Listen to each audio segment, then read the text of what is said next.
Salut tout le monde, bienvenue à une nouvelle capsule. Et pour commencer, j'aimerais dire, comme à l'habitude, que mon but de faire ces capsules-là n'est pas de démontrer que je détiens la vérité avec un grand V, ou de vous convaincre que j'ai raison et que vous avez tort, mais tout simplement de vous donner mon opinion et, je l'espère, de vous faire réfléchir un petit peu sur certains sujets. Vous avez le droit d'être pas d'accord avec moi. Le cas échéant, c'est correct. Ça sert à rien de m'écrire pour m'insulter ou à dire que j'ai tort, etc., etc. Puis si vous trouvez que ça fait du sens ce que je dis, c'est correct aussi. Alors, comme vous le savez déjà, je soutiens les droits des propriétaires canadiens d'armes à feu légales. Mais, même si vous êtes contre les armes à feu, eh bien, voici quelques petits éléments à considérer. Premièrement, cette mesure coûtera aux contribuables, c'est-à-dire vous, mes chers amis, 600 millions de dollars au bas mot.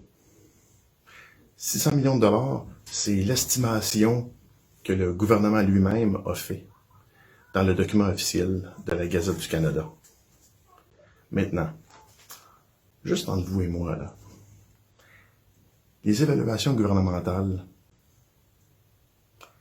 je ne sais pas pourquoi, mais il y a toujours des dépassements de coûts. Ça coûte toujours 2, 3, 5, 10 fois plus que l'évaluation officielle. C'est un fait, vous le savez. Après avoir fait quelques petites recherches, devinez quoi? J'ai trouvé un bel article de l'Institut Fraser. Et, selon eux, ça va coûter environ 2,7 milliards de dollars. Ça, c'est environ 4 fois plus que l'évaluation officielle du gouvernement. Pensez-y, là. 2,7 milliards de dollars pour racheter des armes à feu légales à des propriétaires légaux et respectueux des lois qui ne représentent statistiquement même pas 1% des crimes avec armes à feu commis au Canada.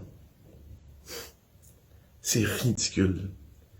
Ça serait pas mieux d'investir ce montant-là pour contrer les gangs de rue, la violence et la contrebande d'armes à feu provenant des États-Unis? Je pense que oui, hein.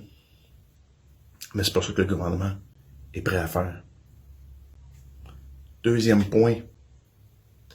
Contrairement à ce que le gouvernement libéral de Justin Trudeau a prétendu, cette mesure n'arrêtera pas les criminels. Les criminels ne respectent pas les lois. Et cette loi-là ne fera que restreindre les droits et libertés d'honnêtes citoyens. Le gouvernement du Canada va dépenser 2,7 milliards de dollars pour désarmer ses propres citoyens. En même temps, ils sont prêts à investir 250 millions de dollars afin de contrer la criminalité. Pensez-y. En plus de ça, dans la Gazette du Canada, il n'y a absolument rien quant aux armes de poing, c'est-à-dire les pistolets, les revolvers, ces choses-là. Et les armes de poing, ce sont les armes privilégiées des gangs de rue, avec lesquelles la vaste majorité des crimes au Canada sont commis.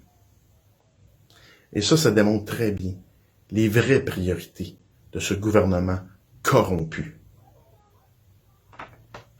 Troisième point. Cette interdiction a été adoptée sans aucun processus démocratique par un gouvernement minoritaire en pleine pandémie, alors que le Parlement est suspendu. Pensez-y. Vous souvenez-vous de Alec Minassian? Non? Alors laissez-moi vous rafraîchir la mémoire, s'il vous plaît. Le 23 avril 2018, Alec Minassian a loué une fourgonnette blanche et a foncé délibérément dans une foule à Toronto. Ce faisant, il a tué 10 personnes et en a blessé 16 autres. Maintenant, imaginez si le gouvernement de Justin Trudeau avait, en réaction à cette tragédie-là, outrepassé le processus démocratique et avait décrété que toutes les fourgonnettes de couleur blanche sont maintenant prohibées au Canada, ne peuvent plus être importées, achetées et conduites. Les propriétaires de ce type de véhicules auront 2 ans pour les remettre au gouvernement, qui va les racheter à une fraction du coût. Est-ce que ça serait acceptable? Ben non. Pourquoi? Parce que le véhicule n'est pas à blâmer. Il y a bien du monde qui conduisent des fourgonnettes blanches au Canada, puis il n'y a pas personne qui fonce dans des foules. L'individu, lui, est à blâmer. Lui avait des problèmes mentaux. Alors, lorsqu'il arrive des tragédies, comme à Portapique récemment, pourquoi est-ce qu'on blâme les armes à feu?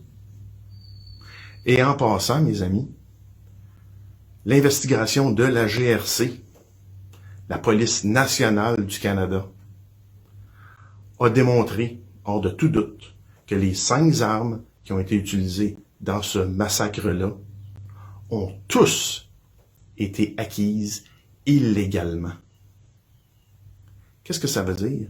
Ça veut dire qu'il n'y a aucune loi, aussi stricte et sévère quelle qu'elle soit, aurait pu empêcher le massacre en Nouvelle-Écosse. Aucune. Donc, les nouvelles lois qui ont été décrétées le 1er mai 2020 en réponse à cette tragédie-là, c'est de la poudre aux yeux. Ça n'aurait pas empêché quoi que ce soit. Et le gouvernement essaie de faire croire que grâce à ces lois-là, vous allez être en sécurité. C'est de la bullshit. Dans une société libre et démocratique, nous ne pouvons pas punir tout le monde avec un permis de conduire qui utilise légalement leur véhicule parce qu'un individu comme Alec Minassian a fait 10 morts et 16 blessés. Non. C'est pas parce qu'il y a un individu qui commet un geste horrible que tous les autres doivent payer. Non. Les droits et libertés d'individus respectueux des lois ne peuvent pas être empiétés à cause d'actes criminels perpétrés par un seul individu. Et si vous regardez l'envers de la médaille, mes amis, le chemin emprunté par Justin Trudeau et son cabinet devrait vous faire très peur. Parce que vos droits et libertés, mes chers amis, vos droits et libertés, à vous tous, ne tiennent qu'à un fil. 4e point.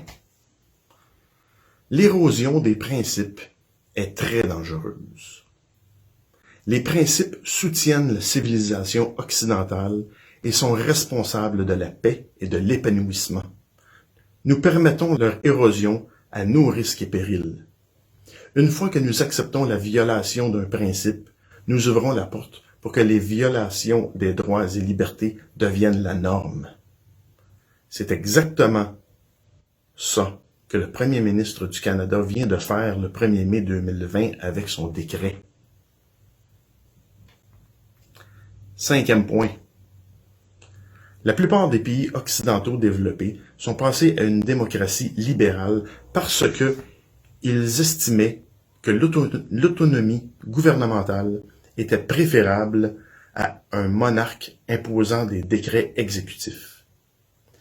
Dans les écoles publiques canadiennes, on nous enseigne que la monarchie est largement symbolique et n'a aucun pouvoir dans notre démocratie moderne. Il est donc un peu ironique que cette interdiction ait été promulguée par décret en Conseil, qui est un décret émis par le représentant de la reine Élisabeth II au Canada. c'est-à-dire le gouverneur général. Pas de débat au Parlement. Et, en un seul coup de crayon, 2,2 millions de citoyens canadiens sont devenus des criminels avec un sursis de 2 ans. Pensez-y. 2,2 millions de citoyens canadiens sur environ 35, ça donne environ 1 sur 17. Il y a une personne sur 17 au Canada en ce moment qui est un criminel avec sursis à cause du décret de Justin Trudeau. Ouais. Pensez-y. Même si vous préférez un contrôle accru des armes à feu, vous devriez vous inquiéter de cette utilisation du pouvoir exécutif. Imaginez que vos ennemis idéologiques utilisent ce genre de pouvoir pour vous déclarer criminel du jour au lendemain.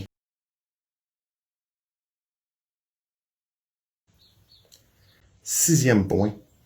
Savez-vous que les propriétaires d'armes à feu sont les personnes les plus contrôlées et les plus responsables au Canada? Effectivement, ils doivent avoir une formation sur les armes à feu, l'autorisation de la GRC et la permission de leurs conjoints-conjointes avant même de pouvoir obtenir un permis pour posséder une arme à feu.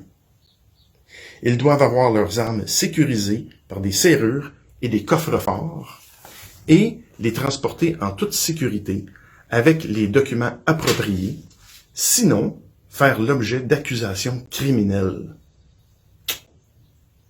Leurs noms sont passés quotidiennement dans l'ordinateur de la GRC pour s'assurer qu'ils respectent la loi.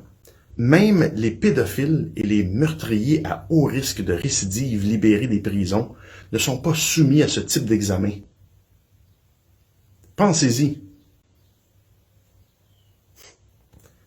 Ce décret est cruel, c'est de l'acharnement. Septième et dernier point. Le gouvernement est une société détenant le monopole et le mandat d'utiliser la violence armée. C'est la caractéristique qui sépare le gouvernement de toutes les autres institutions.